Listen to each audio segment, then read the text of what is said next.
எங்கெங்கயோ கொள்ளை அடிச்சிட்டு இருக்க. 6 லட்சம் கோடி ரூபாய் கொள்ளை. 6 லட்சம் கோடி. நான் சும்மா இந்த நம்பர் அந்த நம்பர்லாம் சொல்ல மாட்டேன். என்னை பத்தி உங்களுக்கு தெரியும். புள்ளி விவரங்கள் வைத்துதான் நான் பேசுவேன், தரவுகள் வைத்துதான் நான் பேசுவேன். அந்த அடிப்படையில் நான் சொல்றேன். 6 லட்சம் கோடி ரூபாய். அதாவது இந்த மணல் கொள்ளை எல்லாத்திலையும் கொள்ளை. மணல் கொள்ளையில நான் ஒரே ஒரு உதாரணம் நான் சொல்றேன். 2023-24 தமிழ்நாட்டில் 28 மணல் குவாரிகள் இருக்கு. அந்த 28 மணல் குவாரியில 2023-24 தமிழக அரசுக்கு அதிகாரப்பூர்வமான வருமானம் மணல்னால எவ்வளவு தெரியுமா வந்திருக்கு? 27 கோடி.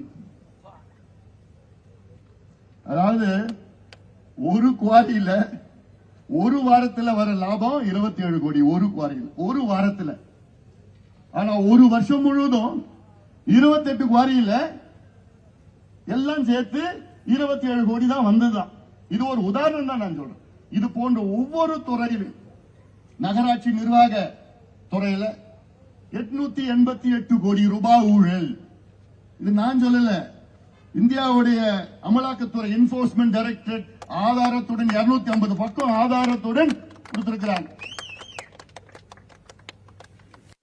அதே துறையில டிரான்ஸ்பருக்கு பணியிட மாற்றம், அதுல ஒரு மாசம் 361 கோடி. ஒரு மாசம் நகராட்சி துறையில டிரான்ஸ்பருக்கு பாருங்க எவ்வளவு பெரிய ஒரு கொள்ளை.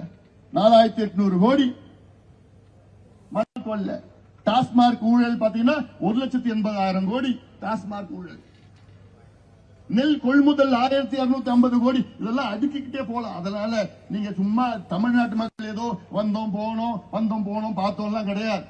உங்க குழந்தைகள் உங்கள் எதிர்காலத்தை நீங்க காப்பாற்றணும்னா இந்த திமுகவை தூக்கி எறிங்க போதும். கையால் ஆகாத திமுக, திறமையற்றவர்கள், நேர்மையற்றவர்கள், தகுதியற்றவர்கள், இவங்களை அப்புறப்படுத்தினாதான் ஆட்சி மாற்றம் வந்தால்தான் தமிழ்நாடு நம்ம தலை தூக்கி முடியும். இல்லைன்னா அவ்வளவுதான். இந்த சமுதாயத்தை அழித்து விட்டார்கள், இந்த இளைஞர்களை அழித்து விட்டார்கள். இது காலத்தின் கட்டாயம்.